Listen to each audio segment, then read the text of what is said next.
understand why people don't like 230 at the moment, but destroying the internet, I don't think is the answer. Specifically, going back to how so many of us feel alone, and the way that we get around feeling alone at the moment is the internet. Right. I mean, this is not a good plan. And the left has no problem organizing, right? Right. They use cell phone networks and get away with it every day. If you had Parler installed and you were at January 6th, the FBI is tracking you down immediately. So, it's not the same footing, which sort of leads to, how do we deal with this?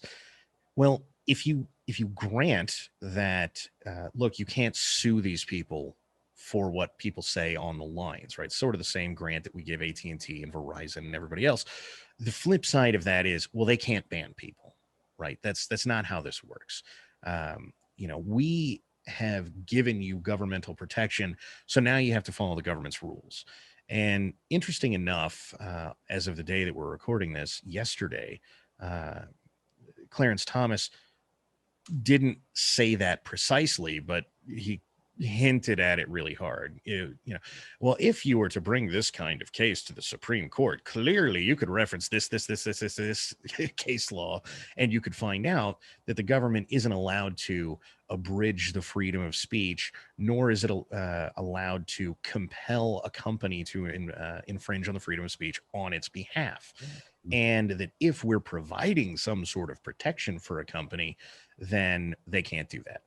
And I'm not a big fan of just writing a law and then thinking that it will all take care of itself. So I want 230 to be an affirmative defense, which is a thing that nobody is familiar with outside of copyright infringement and fair use, right? So if you put up a video critiquing someone else's content, and they copyright strike you, you say this is fair use.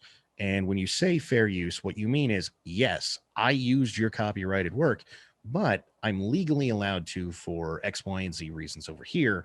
And so we're not questioning whether or not I used your content. We're questioning whether or not it was legal for me to do so.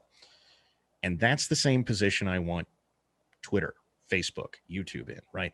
So, okay, we say 230 says you get the protection, so you have to follow the First Amendment. That still means they're going to be able to kick people off, right? If you are on any sort of platform overtly calling for terrorism, it's not going to be protected.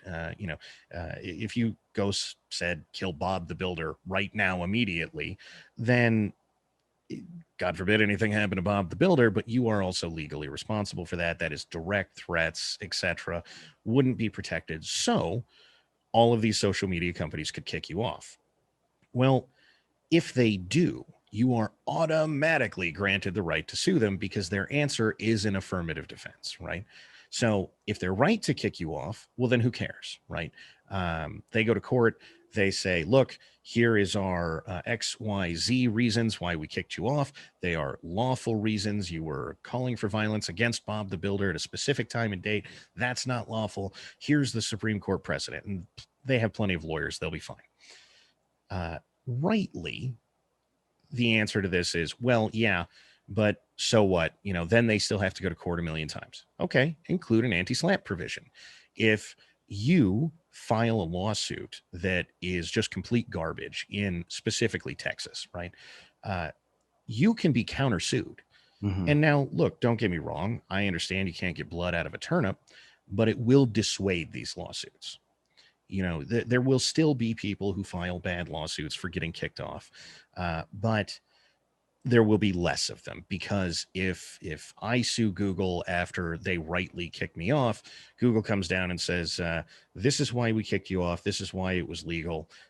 So now we're taking your house, your car, your dog. Thanks. Have a nice life. Right. And it keeps a sort of competitive balance of power in here.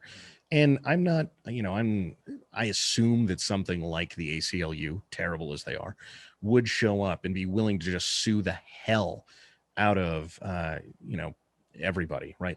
Robert Barnes has new career, instantly able to sue every social media company if they have to act in affirmative defense fashion whenever they kick someone off. And Robert Barnes is not going to go around suing them if he's going to lose. right? The lawyers are important here. Their incentives are don't sue. So, or at least don't sue if it's not a good case. And this would at least put us back in a position where there is a cost for any social media platform to kick you off. And so they're probably not going to do it wantonly, right? Which is what we see right now. Deplatforming Alex Jones. Alex didn't actually do anything, right? Oh my God, he said the Sandy Hook thing and it was mean. Well, you're allowed to say mean things, right?